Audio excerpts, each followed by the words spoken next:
Hello.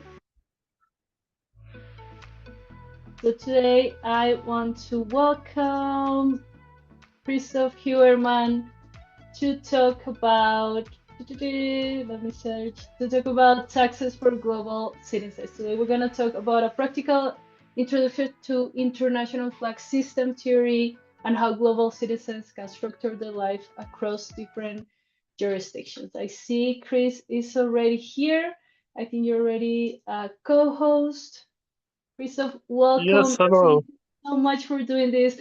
We're so happy to have you again here. I think almost 2 years ago, you were also on an event about precisely what we're talking on Monday, Digital Nomad Tax Freedom Index, and we had a very interesting conversation around flag theory. So thanks so much for coming back and for doing this. Always happy to have you. Yes, happy to be here. So the big question is how we do it. I can talk very freely about different concepts, or we can go through questions from you or the participants, whatever you prefer. I think it would be great if first you can reintroduce this concept of international tax system and the flag theory, and then we Mhm. can go into more deep instructions about how we can structure that from scratch. Yeah, of course. I mean, it's very diverse. Yeah, we have probably very different people here from many countries, and taxation is a very complex topic, really depending on the citizenship, on the current tax residency, on the future tax residency, or maybe no tax residency at all. That's what I'm known for, so-called perpetual traveling, having no tax residency at all, which is sometimes possible, sometimes not, really depends on the circumstances. But the big, like overarching concept is the flag theory. So flag theory basically means we diversify our aspects, our life aspects into many different countries. Yeah, so typical flag is your residency, your citizenship, your company, jurisdiction, banking, insurance, and many other things. So basically everything related to your life you can internationalize is a flag. And you can use these flags to optimize your life towards more freedom or wealth and so on. So it's probably easiest for people who never heard about it to give some examples. I can give my example, for example. Yeah, so I'm traveling for the last 12 years. I don't have a fixed tax residency because most tax residencies are based on the concept that you live half a year in a country. In some other, of course, there are countries who define it differently. Sometimes you trigger it already after 3 months in a place, or by just having like access to a permanent flat, or having still your spouse or kids in that country. That can all be true, but it's really country dependent. And that also gives a lot of structuring options. For example, in Europe and most of the Mediterranean countries like Spain, Italy, Greece, and so on, you can have a home without issues. You can buy a house or rent a house and live half a year in there without triggering tax residency. But if you do the same in Germany, for example, or in other Northern European countries, Sweden, Finland, and so on, you will directly get tax resident. So you shouldn't do that in those countries. Yeah, so this is a very complicated topic, really country specific. For myself, I don't have a tax residency. For Germans, Austrians, a couple of other nationalities, that's perfectly possible. We can leave our home country. We can just deregister, leave the country, and we don't need to prove that we are tax resident in a new country. For other nationalities, that's more difficult. For example, Spanish, if they leave Spain, Spain requires them to basically prove they are tax resident in a new country. And until they prove that, they remain tax resident of Spain. But even there, you can first go to another country, live there for half a year, prove that to Spain, and then maybe from that country go into that perpetual travel lifestyle. So really depends the strategy. Sometimes you need to make some compromises to achieve it. So for myself, I don't have tax residency because I don't need it. I'm traveling the world the last 12 years. I've been to every country in the world, but that's not a topic here. I still have residency permits. So, like as a perpetual traveler, you're still needing banking or like certain investments, your stock investments at your broker, your crypto exchanges, and so on need to be verified. And if you don't have any residency, you cannot just say then, I'm perpetual traveler, they won't accept it. So over time, I mean, in the beginning, you can use your old address where you come from, your old tax number from your home country, but that's not always optimal because it will trigger like information exchange and generally doesn't make you liable to taxes, but still isn't the best solution. So you still need some kind of, I say, paper residency or compliance residency on which you open your financial infrastructure. Yeah, so most banks will require a utility bill. Sometimes they also require a tax number from the same country or even further proof. And I have that in multiple countries because I'm kind of an expert and know what to do. But for most people, it's fine to have it in one country for the beginning. And that also really depends what you want to do. If you want, for example, get a nice EU bank, it's better to give an address and a tax number from a EU country, for example, Spain, because their address doesn't trigger anything. If you want to do like crypto, for example, EU has very strong, very bad regulation on cryptocurrencies nowadays. So you shouldn't give an EU address because then you fall into that regulation. So for that, you better have an address in Paraguay or Thailand or other like third world, not third world, but third countries, which are without these regulatory issues.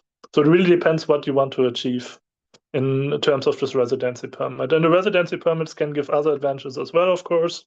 If you don't want to perpetual travel, if you just want to live full-time in a country, that's perfectly possible as well. If it's the right country, like Thailand, Paraguay, Georgia, where I'm currently am, they are completely tax-free on foreign income. So you can live there basically all the year if you prefer to. Yeah, so this is about residency. Then, of course, citizenship relates to that. Really depends on your passport, your travel freedom. Yeah, so if you have a passport from a like weak country, you might buy a new passport to get more travel freedom to other countries. Yeah, but I did that as well. Germany has a very strong passport, but we have other risks. Yeah, conscription or like saying our opinion freely and running into the danger that the government doesn't like it and maybe revokes my passport. So to evade this like sanction possibility, I bought the Vanuatu passport 2 years ago. So this is basically giving me some extra options. Yeah, so Germany cannot really, yeah, they can still do it, of course, but I don't need to come back to Germany then because I have other options. Yeah, so this is the main point about the factory having more options. Yeah, some people say if you are having multiple citizenships, you are enslaved even more to different countries. You can see it like that if you do it in the wrong countries. But generally, more citizenships or more residencies give you more options. And if a country turns very bad, turns totalitarian, you can still give up that residency or revoke that citizenship, and you still have other options. That's the main point about it. Other flags, of course, companies really depends on your business or what you're doing, and really relates, of course, to the residency as well. In a high tax country, you often have very strict laws against foreign companies. But if you're living in the right country, you can have like, yeah, you have all the opportunities in the world. So coming back to my example, I have the right residency, but I have no tax residency as at all. So I can choose where in the world is the company best. So, for example, I have a residency permit in Panama and Paraguay. I don't live there, but even if I live there full time, they're tax-free on foreign income. But my company is not there because those jurisdictions are not so well recognized, especially Panama, after the Panama Papers, you might know, has a very bad recognition globally. And many countries have some sort of sanctions if you do business with Panama entities. So I formed my company in the US in Florida because even now under Trump, they're still well recognized, and you don't have issues invoicing European clients with an American company. You get very good, easy bank accounts with that, and you are completely tax and accounting free over that kind of setup. Yeah, so that makes it very easily to lead your business. Of course, there's hundreds of other opportunities and alternatives, really specific on what you're doing. But for most people, especially in services or digital products or even sometimes physical products, the LLC is often the easiest and cheapest starter product. And then it really depends what you're doing exactly. For me, I don't have much clients in the US. I have some, but I mostly cover the German-speaking market. So I don't use a US bank account. I have US bank accounts, but I don't use them so much. I use a Lithuanian bank account with a SEPA IBAN because my European clients can transfer the money much more easily there than to the US. So let's say citizenship Germany, Vanuatu, residency Panama, Paraguay, company in the US. I have a couple of other companies as well for other projects. And banking Lithuania. You see, my important life aspect are completely distributed to different countries. So now you get the idea. And if you get into other flags like insurance or where my employees are based or where my car or boat is registered, in the end we come over 25 countries. That's pretty hardcore, but most people ask me, is that a lot of effort? No, it's not really. It's maybe effort once to do it. But if you do it in the right countries, it's basically no more effort for all your life. And that's the important thing about it. You have to do a certain compromise. You have to work a bit on your proper setup, but you can also keep it pretty simple and easygoing. There's no need to have like thousands of entities which are together. That's actually damaging for a good setup. So I avoided as well having like a company which is owned by a trust, which is owned by a foundation, which is owned by whatever. Yeah. So often just keep it simple, and then you have more opportunities. So maybe let's keep it that as an introduction. Yeah. Wonderful, Christoph. This is amazing. So I already have some questions on the chat. Rainer is asking, he's from Germany, and he's saying, how can European citizens apply flag theory in a legal compliant way? And what are the most common mistakes that lead to unintended tax residency despite a perpetual travel lifestyle? Yeah, I mean, I have to say again, the flag theory is independent of the perpetual travel lifestyle. Of course, perpetual travelers have the most opportunities using it. But even if you're living full term in Germany, for example, or any other country in the world, you can use it to your freedom. Yeah. So, for example, Germany has very strict laws on foreign companies. So it's possible to have a foreign company, but you generally need to invest in a foreign office, employees, and so on. But very easy, flag is bank account, completely legal. You're a German tax resident, but you don't need to have all your money within Germany. You can open bank accounts in other countries, which are maybe more stable, or where the German government cannot easily seize your funds. Yeah, so that's a flag everyone can easily implement. And from the last 2 years, it's legal to have, since 2 years, it's legal for Germans to have multiple citizenships. Before it was difficult. Now you can get your second passport if you're wealthy enough and use that as part of your strategy. Now, Rainer asked you about perpetual traveling. I mean, as a German, it's possible, but Germany has a lot of rules to trying to avoid it. Yeah, many high tax countries don't want to let you go that easily. So there's an exit tax in many of those countries, where basically you have to pay taxes on the assumed fictional value of your companies as if you would sell it, although you don't sell it. So many people who want to leave the system are confronted with millions in taxes. But even there are opportunities, there are solutions to these kinds of problems structurally or with the right other setup. But this is really specific. I cannot go there in detail. There's also some countries have rules that you are liable to taxes even if you leave the country. For example, in Germany, up until 10 years after you leave the country, Germany can try to tax you on certain income. This is a very popular topic with my clients, where I often have debates with other competitors and so on. But that can be circumvented as well. And you have the same in countries like France, Spain, the US, and so on. Yeah. Cool. Thank you, Chris. Jeff is asking, is there a reference for best countries for passport, residency, taxes, banking? So pretty much which one will be your top two or your top countries for passport, residency, taxes, banking? Yeah, I mean, that is really dependent on the personal profile because you need to basically be able to afford it. If you want to buy a passport, There's passports for 50K, for 100K, for 500K, and for 5 million and for 20 million. Yeah. So it really depends what's your current assets, what's your current income, and so on. Of course, if we define a passport of a pure mobility, at the moment, Singapore, for example, is the best passport with 195 visa-free countries.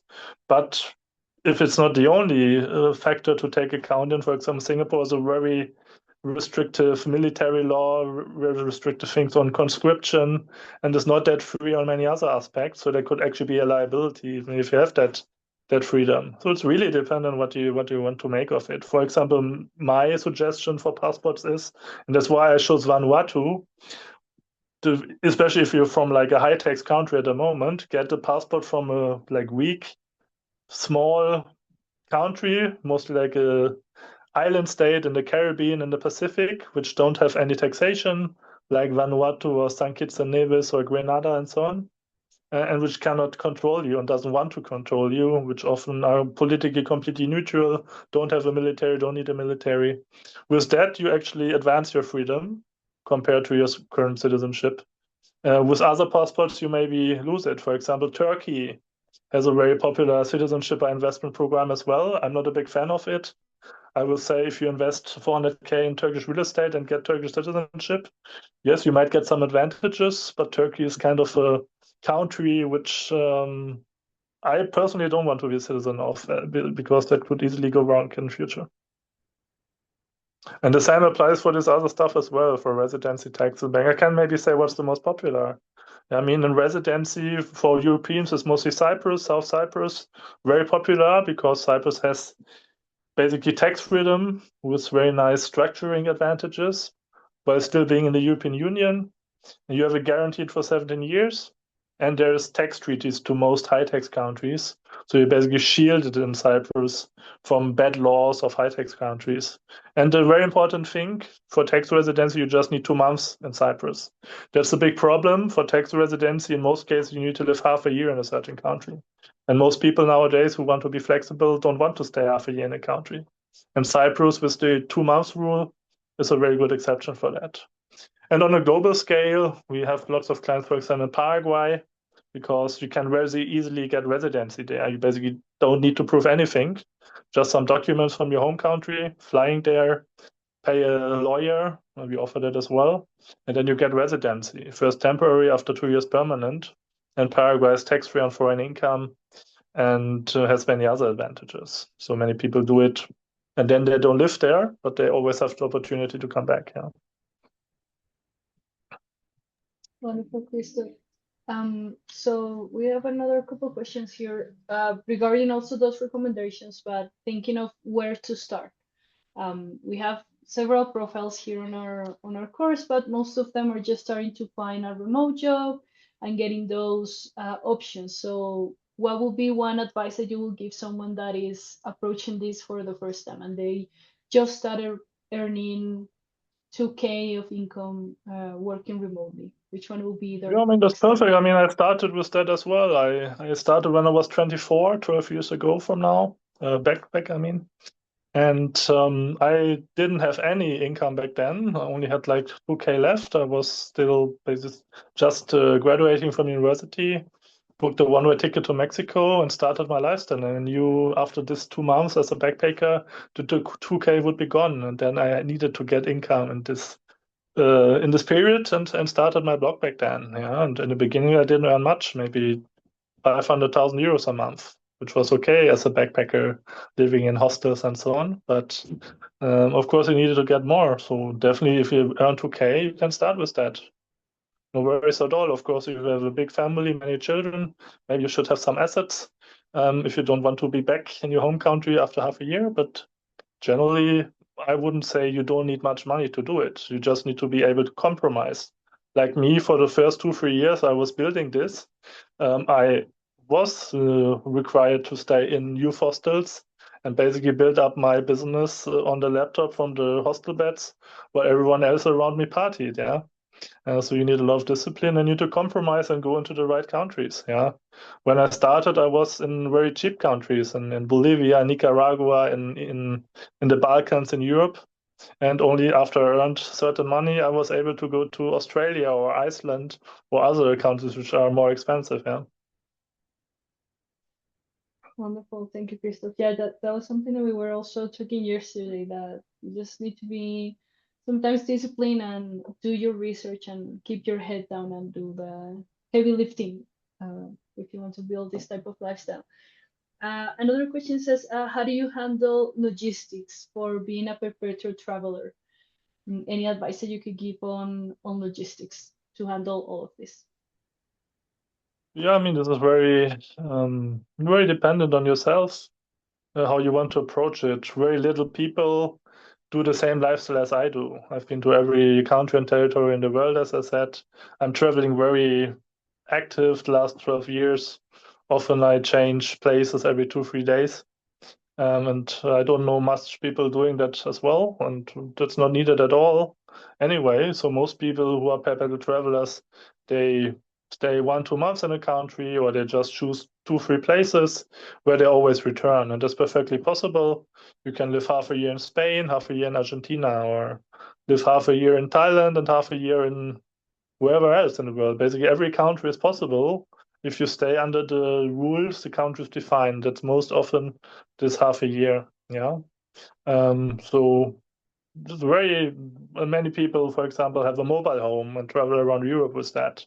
Or some people buy a boat and sail, also possible. Yeah. So every kind of mobile lifestyle is doable. And then if it comes to flying, if you don't like flying, you don't need to fly at all. You can just, like I said, drive with the car through different countries in Europe, have your home in the right countries, live there for several months. Yeah, not an issue. If you want to fly, of course you can do that. And the very rich people have the nice thing about private jets, which gives them additional opportunities. But by no means do you need that. Yeah. Wonderful. Sounds fun, a private jet. So, Christoph, what are some unexpected roadblocks that you have found on your journey to build this type of lifestyle? Like a roadblock or that you didn't thought that would be there, but not many people will know about this. Yeah, I mean, roadblock. There's not much disadvantages of it if you really go through it deeply. Generally, the only thing you lose is social security in the country you live. Yeah, you're entitled to social security, maybe for distributions because you're having children or whatever, and you will lose that. But anything else basically is possible in a global lifestyle. For example, when it comes to insurance, that's a very nice argument. Many people say if they see my videos, oh, if that guy is sick, then he goes back to the German system. Now, at the German system at the moment, with not a very high income, you have to pay over 1,000 euros a month in healthcare alone, healthcare insurance alone. I pay I paid much less than in the past. Currently, I pay 35 years old, 150 euros a month for global insurance, very good insurance, covering basically everything in every country of the world. Yeah, so I can go to the best hospital in the world and do everything I need for this 150 euros a month, compared to 1,000 euro and back in my home country. So often these arguments are completely reverse, and it's much better and much easier to use the services once you're out of the system, which wants to force you in different stuff. Or even when it comes to like the pension system, not only in Germany but many other countries, which is basically a Ponzi scheme. You're far better off if you just put some money into a stock ETF and let it, give yields over time. You probably get 5 times as much over the same amount of paying in. Yeah. So this is our typical examples, but also everything else, getting documents from your home country, getting, for example, your car registered, this is all possible once you're out. Yeah, so there's not really much issues. Some other issues, maybe loans. It's not that easy to get loans anymore. So, for example, if you're a big real estate investor, sometimes it might be better to be still registered. Also, since from a tax perspective, you cannot really optimize the rental income or the sale of houses because it's restricted tax anyway. but really depends on the situation. Yeah. Wonderful. Rainer is asking again, how do you handle taxation when you offer in-person events instead of remote ones? Do you have to charge VAT separately? Yeah, that depends again where the event is taking place. But generally, doing an event doesn't make you liable to income or corporate tax, but yes, it will make you liable to VAT. If you do it in the EU, then in the country you do it, you have to charge local VAT. At least if you do it publicly to B2C clients. If it's a B2B event with your own clients only, it's not a big deal. But if it's like a public available event with public tickets for everyone, you generally have to charge it and uh, yeah, give it to the country where you do the event in. Wonderful. Is it true that you have to buy yourself out of your tax system? Like in Germany, that you needed to pay some money to not be a tax resident anymore? Well, you don't need to pay money generally, but of course, if some things I already mentioned, like the exit tax, is triggered, then you might need to pay a lot of money. But often, and that's our daily work, there are different solutions. Yeah, sometimes you need to pay the exit tax, but it's always about the value of the company. I mean, I can give this example for Germany. It's true to many other countries as well who have an exit tax. The financial authorities want to value your company as high as possible. For example, in Germany, they take your average profit from the last 3 years and they just multiply it by factor 14, 13.75. And that's your assumed value of the company. So you do like 100K average annual profit, but the financial authorities say your company is around 1.4 million, and then you have to pay 1/4 tax on it, yeah, which is completely unrealistic. But then you can still get like a very good accountant, like very good tax advisor, and he says your company is not valued 1.4 million, it's only valued 100,000, and then you only pay tax on 100,000, and that often goes through. So, and there's other opportunities as well. But yeah, sometimes you need to buy yourself out. So the best thing is, of course, structure yourself properly when you're still doing business in your home country. If you structure your business correctly from the beginning, for example, you have a limited company as a subsidiary of a foundation or a association or a cooperative, then you often can avoid exit tax completely. And there's other structures as well. So um, often it's better to either structure yourself properly in the beginning or don't have a business at all. So I get this question a lot. Should I first try to get something running in my home country and then leave after 1 or 2 years, or leave directly? And I would always say leave directly is much less headache as if you wait and try to do it within your current country. Wonderful, Chris. Yeah, that's been a question that we've been having a lot. People, they have their business, like they're solopreneurs, and they're trying to expand to other jurisdictions, to other countries. What would be an advice that you could give them on how to set up that expansion on the get-go?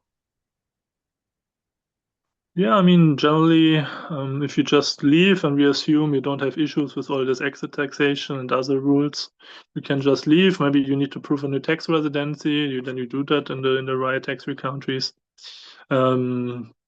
Most people choose this American LLCs because it's easy to set up, relatively cheap, it gets good bank accounts, is well recognized and completely tax and accounting free. Yeah, sometimes if clients don't accept the US companies, there's similar structures in other English-speaking countries. This is so-called tax transparent partnerships. So you can do the same in the UK. It's called LLP, or in Cyprus, limited partnership, and basically possible in all other English-speaking countries as well, but often comes with accounting, local director, or other requirements. So generally, the LLC structure is still the easiest. Of course, sometimes it's you need a limited company. Then it depends. Limited companies generally have to pay taxes. So, for example, in Europe, a bit more expensive is Malta, but you can come down to 5% in tax. Or much cheaper, certain Eastern European countries. For example, Bulgaria is very popular because it's only 10% corporate tax. Yeah, so always also very dependent, but there's so many options. And that really depends on your kind of business. Yeah, for example, for e-commerce business selling into the European Union, the US LSE structure isn't working very well because it's very hard to get the VAT numbers for that tax-free company and so on. So for that, for example, use a EU entity. That's much better. Definitely. Jacek was sharing here on the chat regarding VAT. If you have a non-EU company in most EU countries, you will still have to pay VAT for in-person event or physical things you purchase, and don't move the stuff out of the European Union. But if you purchase digital services in the EU countries and you have non-EU company, you can claim invoice exempt from VAT. Just like Jacek will be joining us tomorrow as well as a speaker. Yeah, the VAT topic is very complex, and there were recent changes as well. Generally, if you provide a service within the European Union, if you're just traveling there, just visit your parents, for example, you technically trigger VAT because the service is provided within the territory of a EU country.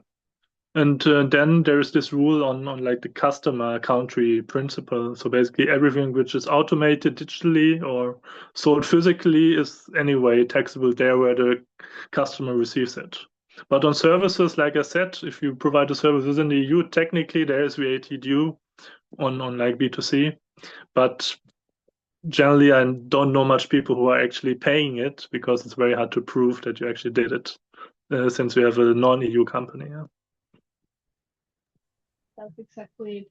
Well, coming down to the end of this conversation, if someone has any other question, please drop them in the chat so Christoph can answer to your questions. In the meantime, Christoph, I don't know if you have anything else you'd like to share. Where are you right now, by the way? What part of the world are you? Well, I was 3 weeks in Russia. I just came back 2 days ago to Tbilisi, to Georgia. I'm currently at my walnut plantation. That's a like project of me I do for the last 10 years. We have the biggest walnut orchard in Georgia. And then, yeah, just here with my family to look at it. Our son just had a lot of fun driving around in a tractor. He can do it here on private property. Georgia's a pretty free country still. Got a bit worse in the last years, but still for many things we discussed in terms of factory, Georgia is still a pretty good country. Wonderful. Chris, and where can we learn more about you or your services if people want to follow your blog? I know you write mainly in German, but I also know you have an We have English. everything in English, actually, even in Spanish and Portuguese. So basically, my blog is more or less franchised to other languages as well. And we have a very good partnership, especially in Spanish and Portuguese. We have everything available in English as well. And nowadays, I mean, with all that artificial intelligence, it's very easy to just translate every German article as well, or even translate German videos. So generally, you find me online everywhere, especially on Instagram. Not only my personal profile, Christoph.today. This is more about travel. Also have a business profile and all the other stuff, Facebook, LinkedIn, and so on and so on. Just Google my name and you find a lot of infos. And yeah, like we have so many different products and services, hundreds now on the blog. And because the flag viewer is so broad, yeah, there's so many things we can do. And this, for example, big thing we do is driver licenses. People who lost their driver's license or cannot get one because they don't have residency, then do their driver's license in another country and then still drive again in their home countries where they maybe lost their license. Things like that, yeah. So it's very diverse and basically everything which you can do or solve internationally, we can provide a solution for, yeah. Wonderful. Marilia is asking, do you manage to travel together with your family all the time? How does it work specifically with children? Yeah, I mean, this is a big topic for us from the beginning. I don't have own children, but my partner has a 10-year-old son, and we are already together for 4 years. So we're traveling a lot as well. We do like a mix model. He goes to school in Dubai. He goes to like a Swiss school, private school in Dubai. Just completed his primary school more or less, but we still traveled. The nice thing about Dubai is about schools there. There's not like a very strict attendance to school. So if we like sometimes extend the holiday 2 weeks, it's not a big deal. In Germany, that wouldn't be possible, for example. Yeah, but now we will actually start homeschooling from the summer on, so we will be more together and more around the world together. It's a big thing for us, homeschooling. We have a big homeschooling community. Every year we do a meeting with homeschoolers. This will take place this year as well. If someone is interested, mid-July in Croatia, we already have 36 families coming.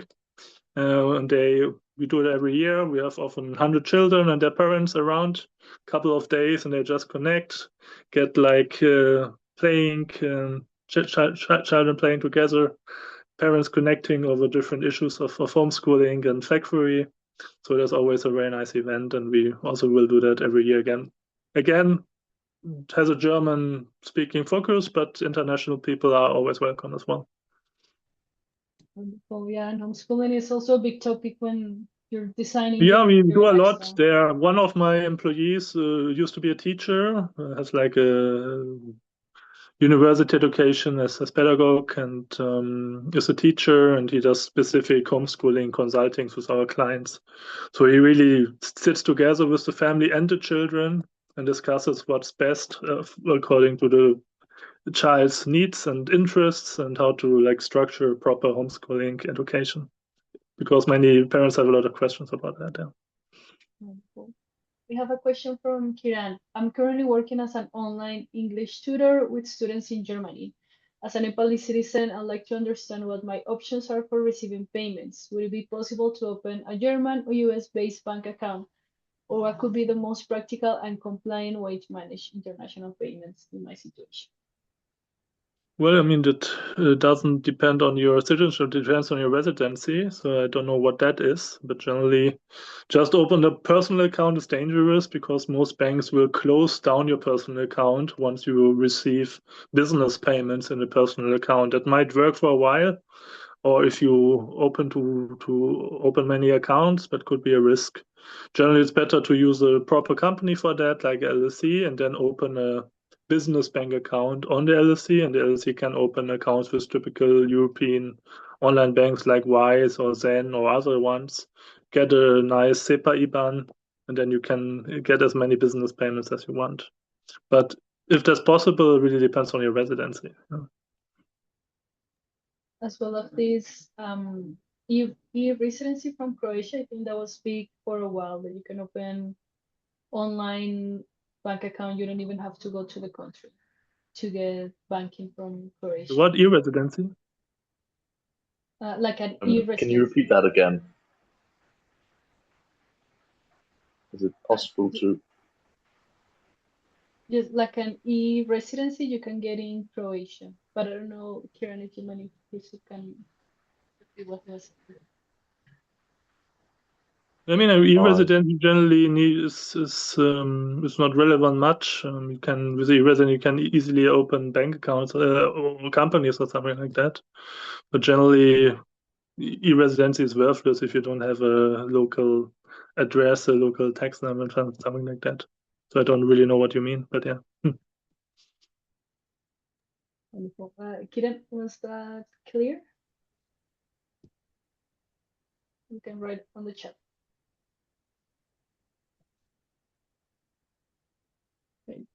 I mean, what you can also use is there's some providers. I'm not a big fan of it, but if you're just starting out, that could work. For example, in Estonia, which have an e-residency as well, like Xolo, XOLO, which basically are invoicing company. They will just invoice the clients and basically give you commission. Yeah.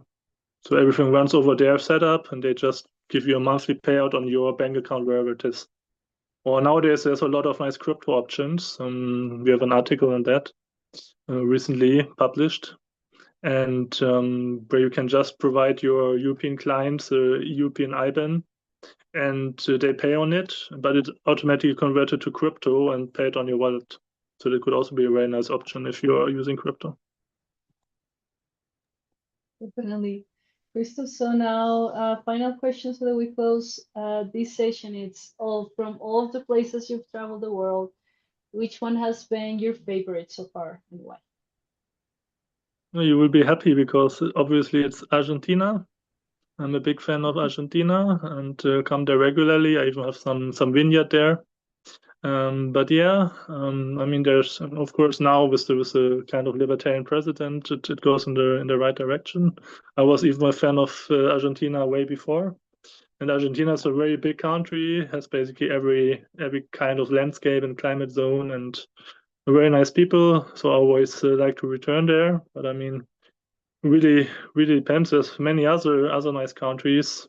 Obviously, it's unfair. Like the bigger countries, like the US, Russia, and China, they are so big and have so much to offer. So obviously, they are kind of more attractive than the smaller countries. But even all all the islands in the Pacific, for example, are very, very interesting to travel.